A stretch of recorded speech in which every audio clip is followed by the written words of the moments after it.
Ladies and gentlemen, boys and girls, children of all ages, today we're going to talk about psychology in general and the 5 things that occur when the human mind comes to play. One of the things we're going to talk about is the central nervous system, also known as the powerhouse, or the variation of the head connected to the spinal cord. That's the one that connects to more peripheral nervous system, which also combines it to focus more on sensory and various other organs, such as when you breathe or when you visualize items. Without those 2 particular ways of thinking, we pretty much would be dead if you want to be in that digression. And actually, here's an example of what it actually looks like via this diagram right here. Rather interesting to see the spinal cord go from here to right over here, don't you think? Of course.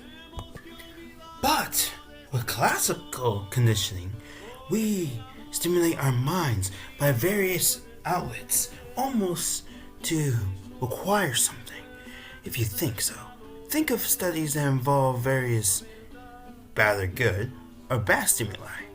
For example, being the monster study, which I have right here, which involved a stuttering mechanism that for every time someone stutters, they get either praised or negative reinforcement, which is a form of classical conditioning.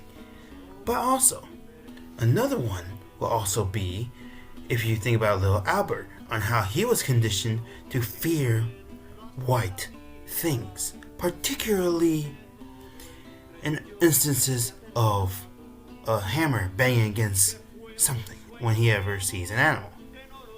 All depends on the next turn of phrase. Since we are on the topic of conditioning, we can also talk about reinforcement, like positive and negative reinforcement. That occurs when either you're trying to provide a stimulant or take away a stimulant. I.e., example, you give somebody who run a 10-mile run, like so. They do the one in less than, say, 7 minutes. They get praised with a decent dinner, or a medal if they win the said competition.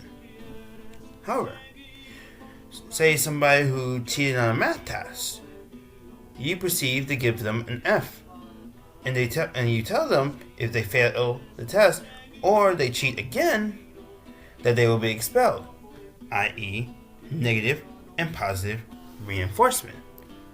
Case in point.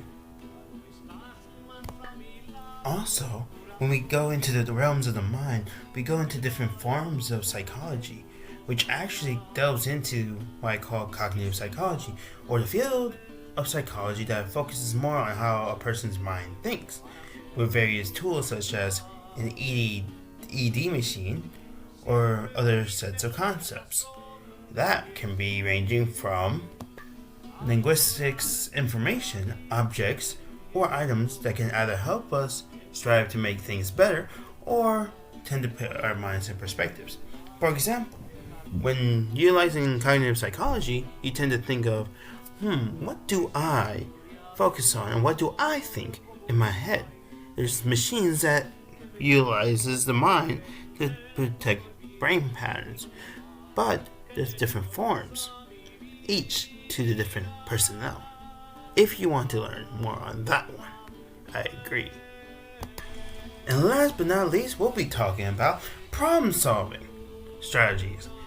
My personal favorite, actually, when it comes to cognitive science and the thought process of it, is actually trial and error, which is more on, hey, you try something new, you go back.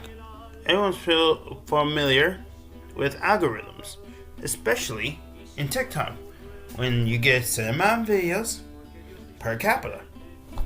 But we really want to know on the aspect of it when it comes to the mind. If I do this, what is the outcome of what will occur? The same process will be if I jump in the water, what's the likelihood that I'll be attacked by a shark? But this has been Mr. Sabin's Psychological Hour. I really hope you guys enjoy, and I really hope you do. Subscribe for more. Toodaloo.